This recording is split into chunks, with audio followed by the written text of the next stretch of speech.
Welcome back to the channel. Today I'll be showing you how to defeat Duskveil, who's the final boss in the Purple Cloud Mountain area. He drops the Weaver's Needle vessel, which is really useful against the final Chapter 4 boss, the 100-Eyed Taoist. If you're not sure how to get to this location, follow the Taoist Me video that's up on the channel.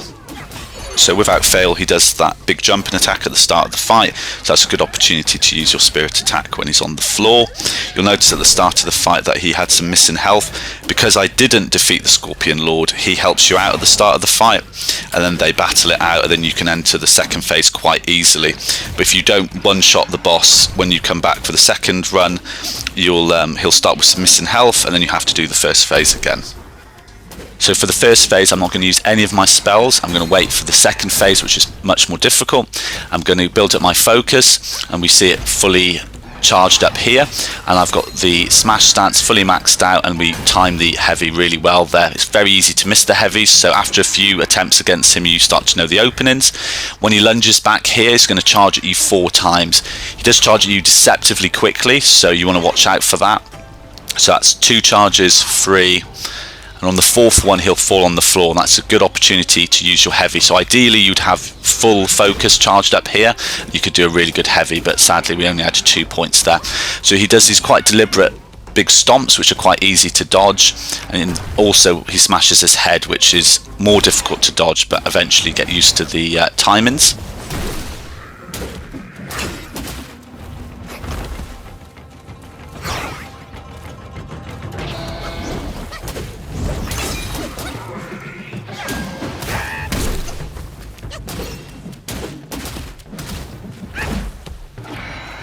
He also does these big sweeping attacks here, so it's always good to be behind him to avoid that. And now we're charging up the focus, and we're waiting for an opportunity to finish this phase of the fight. So he's flapping again, so you know it will be 4 charges, and then we're going to finish this phase using the heavy attack.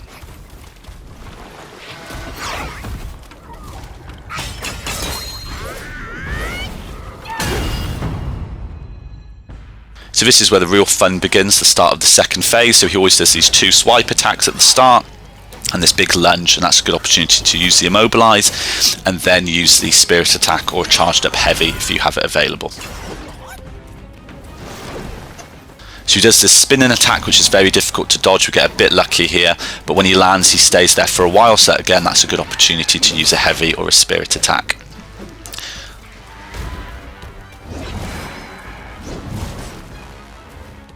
So he also creates this poisonous gas, so you want to stay away from that, and he also spits out the sword. If you're close, that sword will hit you for sure.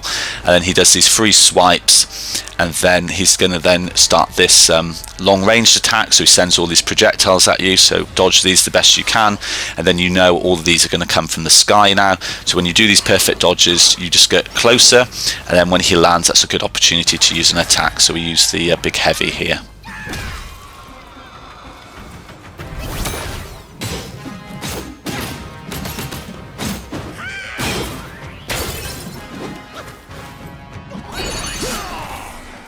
He also pulls the sword out and does these big sweeping attacks with the sword. Luckily I used the Red Tide spell, so I can mitigate some of those attacks, and then we're just getting the charged heavies. I get pretty close to him there when the ground lifts up, but we get lucky, we don't really get damaged, and we're just getting some attacks in here, doing the heavies when possible.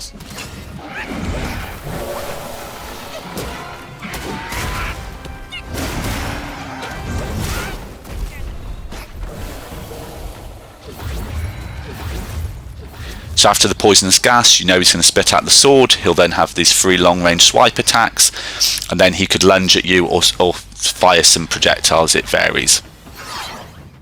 Similar to phase 1, he does these lunging attacks, but the difference is he doesn't stay there for very long. He just does this 3 or 4 times. He then gets the sword out, and this is quite difficult to dodge, but when you dodge the landing, which is delayed, you can then use a heavy attack or an immobilize.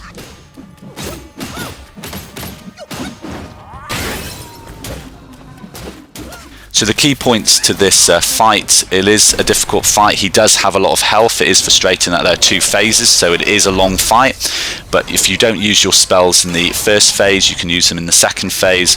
Build up your focus for the heavies and use your heavies appropriately, and then use your spirit attacks the best you can. And that's the key points of the fight.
So we're coming to the end of the fight, and we finish the fight with a spirit attack. It was a difficult fight, but importantly he drops the Weaver's Needle, which is a vessel which is really useful for the final chapter 4 boss, so I think the pain of this fight will be worth it. Hopefully this has been helpful. Thanks again for watching. Like and subscribe for more.